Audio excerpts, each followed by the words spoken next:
ఈరోజు నంద్యాల జిల్లా కొత్త కలెక్టర్గా ఒక 2 రోజులు అయింది వచ్చి. కాబట్టి తనను మర్యాదపూర్వకంగా కలవడము, అట్లాగే ఇక్కడ ఉన్న సమస్యలు ఏవైతే ఉన్నాయో అవి కలెక్టర్ గారి దృష్టికి తీసుకెళ్లడము జరిగింది. ముఖ్యంగా మనకేం సమస్యలు ఏంటి అంటే, ఈ 5 సంవత్సరాలు పోయిన 5 సంవత్సరాల కాలంగా ఇరిగేషన్ కానివ్వండి, రైతుల సమస్యలు, అగ్రికల్చర్ కానివ్వండి, లేదంటే యువతకు సమస్యలు కానీ చాలా ఉన్నాయి.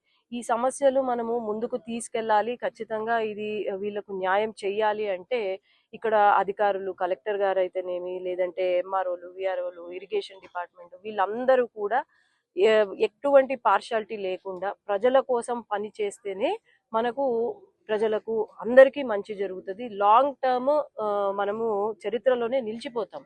ఎందుకంటే ఈ 5 సంవత్సరాల కాలంలో ఎన్నో కష్టాలు పడినారు. ముఖ్యంగా రైతులు, వాళ్ళకు నీళ్లు లేక పంటలు వేసుకోలేక చాలా నష్టం జరిగింది.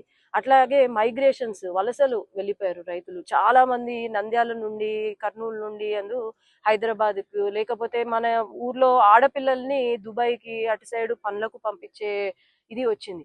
దాన్ని తొందరలో ఆపాలి. ఇక్కడ వీళ్ళ రైతుల బతుకులు బాగు కావాలి, లేదంటే యువతకు ఉపాధి కలగాలి, లేదంటే మహిళలకు రక్షణ కలగాలి అంటే కూడా ఇక్కడ అధికారులు కూడా ఎంతో చక్కగా వ్యవహరించాలా, ఎటువంటి పార్షాలిటీ లేకుండా ప్రజలతో వెంట ఉండి పని చేయాలి. అదే నేను ఈరోజు కలెక్టర్ గారిని కోరుకున్నాను.